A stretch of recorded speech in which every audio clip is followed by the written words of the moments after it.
Hi, I'm Amy Oliver. And I'm Martina Muir. And we're here to talk about the power and influence of mothers. Now, I don't think we hear those two words associated with mothers too often, power and influence. But I heard this quote and it stuck with me, and it goes something to the effect of, when the real history of mankind is fully disclosed, will what happened in the cradles and kitchens prove more influential than what happened in congresses? And that really stuck with me because we don't talk about motherhood often in that respect. But I know my experience with it tells me that this is a true statement. And when we think of power and motherhood, some of the greatest power that I've ever experienced in motherhood is when I connect with other moms. There's something about moms and women connecting that is so powerful. Think of prides like the lionesses and prides and how they hunt together and they protect the pride together, and that kind of conjures up an image of motherhood for me. And I know Martina, as in our conversations that we've had, I know there are so many other women that feel this. We're not looking for validation. We don't need it. We know what we're doing is important and powerful, but there are times when we just feel overwhelmed with realities of motherhood, when we're in the trenches of motherhood and the support. When you're surrounded by diapers or dishes or 9 loads of laundry a week, Yeah. and cute little kids running up to you needing something 24 hours. Well, it feels like 24 hours.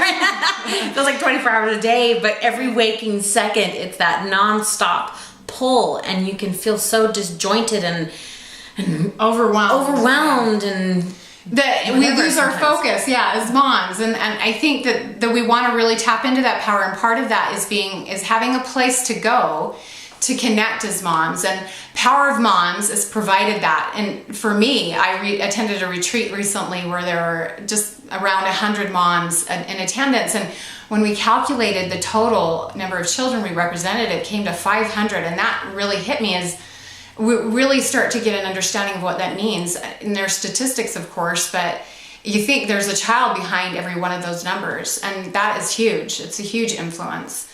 And I love what they have to train us about. You know, all other professions have continual training and retreats and things like that, but what about motherhood? And often we're the ones that need it most. We need the break to refuel, because we're people. There's a person inside this mom.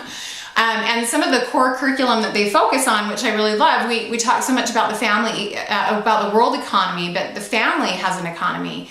That's one of the trainings that they provide, is how to create an effective family economy. And every family is going to be different in their needs, and each mom can tailor that, and each set of parents can. But also, there's a family legal system, just like the world has a legal system. And then we also have a family culture and identity, and we want to make that a strong family culture and identity, so that it will be stronger than what their peers have to offer, or the world has to offer. Stronger than the world's identity. Right, sure. Right. And so we want to give them that individual identity as well as our family identity. And as we do so, and we see the effects of that in our families, that's what changes the world. It starts with the family.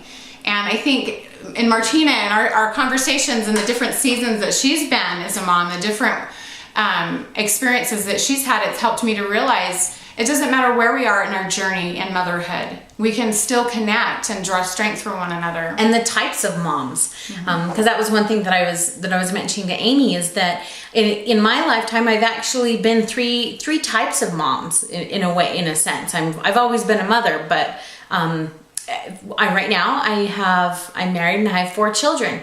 But there was a time that I was a single mom, and I was a single mom to 2 kids for a while. So I know some of the increased challenges that brings. And then I also, when I was 17, I placed a baby boy for adoption. And what many people don't know is that the day before Mother's Day is Birth Mother's Day.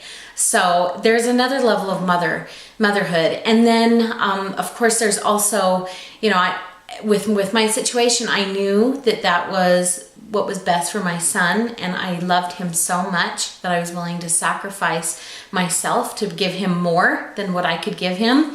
And I remember when the day that I did place him with his new mom, when I handed him over, I could feel it. I knew that I loved him just as much as I love all my other children, but yet I could feel that his mom at that moment was also his mom, and that's where he belonged, was with her and her husband and in that family.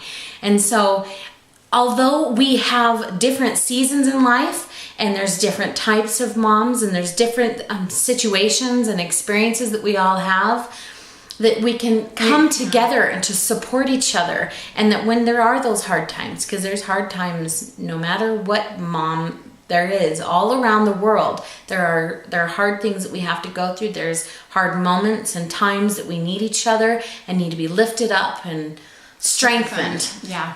And I think I just have so much respect for Martina that she's talking about this, because there's so many talking points and things that I don't know as a mother about her experience as a birth mother or as a single mom, and she can bring those experiences to other moms and they can make those connections. There was one mom I talked to at the retreat who her husband is suffering from a disability at a very young age, and she met another mom whose husband suffered a stroke at 28. Those are somewhat rare circumstances, but they were able to connect in ways that only they could, to share that and to strengthen one another. And that's what the whole point of Power of Moms is. And Martina's website, Eyes of a Birth Mom, offers insight into a beautiful way of becoming a mother and to offer those birth moms support as well. I have so much admiration and respect for that they made that choice. That is a difficult choice with all the other options that the world presents.